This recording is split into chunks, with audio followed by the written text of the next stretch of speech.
Young offenders in Russia are being rounded up and sent to military boot camps, where they learn marching drills and armed combat in an effort to rehabilitate them. Mail Line visited the secretive camps to find youngsters taking part in a passing out ceremony in front of their families in which they battled the grueling heat in full uniform carrying automatic weapons. Living as soldiers and subjected to a rigorous training regime, while the world's spotlight falls on the country during the World Cup. Journalists are not normally allowed to witness the graduation ceremonies, which are usually open only to a closed group of family, dignitaries and ex-servicemen. An indication of how challenging the time for the youngsters came when the announcers singled out a teenager with the microphone for failing an initial exercise. Army chiefs also ordered a youth to be helped from the lineup when he felt faint in the heat during the parade at Zhukov Square, who rose to become Chief of General Staff.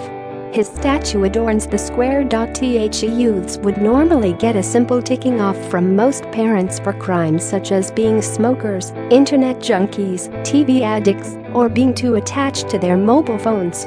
But the teenagers were told they had attended a school of courage which taught you boys to become men. They lived as adults, isolated from any technology, ate plain meals such as soup and bread, where the main focus was on fresh air and togetherness as men. Living under the close gaze of officers and sleeping in dormitories, unarmed combat, handling automatic weapons and grueling exercises in the searing heat were among the daily routines, with each youth ordered to slop out. Parents were unable to check on how their sons were doing and will only know their children have made it through when they arrived in Zhukov Square in two coaches with the World Cup trophy emblazoned on them. Mikhail Chadilov, chief of the Pryoksky district, where the event was held, said, "We do this event on Zhukov Square because this is a very important place for the city as it named after one of the greatest commanders in Russian history.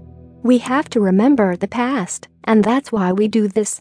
Share this article. Share. But he added, teenagers are put in severe conditions, just like in the army. They sleep in tents and have no internet access and telephones. The camp is located 60 kilometers away from Nizhny Novgorod, and the teenagers spend 21 days there. The aim is to educate them and prevent them from doing wrong deeds. There are 3 terms, the first being free and offered only to young offenders, the second being commercial around £300. There have been no complaints so far. General Leonid Kuzin, an organizer of the camp, told the gathering, "The camp is very important. Every boy has to protect himself, his family and his country, and that's what you were taught here. You made an important step in becoming protectors. Veterans of Afghan, Chechen, and Syria war have come here to congratulate you on that. I hope you will look up to them and serve your country as they did." A teenager then mounted the steps to read a poem called Macho by Alexander Rosenbaum, which has his young comrades waving their fists. One youth, who had progressed through a previous boot camp, removed his green cap during a minute silence to reveal a Mohican-style divot of hair on his scalp. One mother, whose son was lined up with other trouble youth, said, "My son has a tan, and he looks good. Russia needs a powerful army and I would be glad if my son joins the troops one day." Local police officer Alexei, father of a young offender Dima, 15, said, "I like the camp. It's fresh air and live communication there, and what's the most important, it has taught my kid to be a man. I served in the army for 2 years, so I know what it's like. This was a good decision to send the kid to the camp.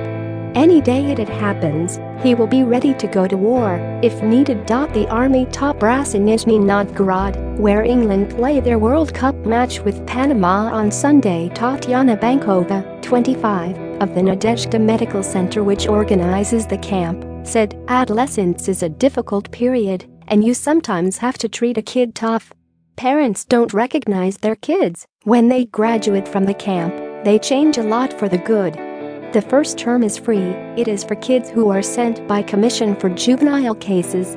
They were caught for things like smoking, drinking, fighting, and not participating at lessons and other things like that. They are not socially adapted. They don't know how to communicate. That's why we need the camp. Internet is one of the problems too, because kids spend too much time on social media. There was a situation when the kids were writing letters to their parents, and some of them didn't know their home address.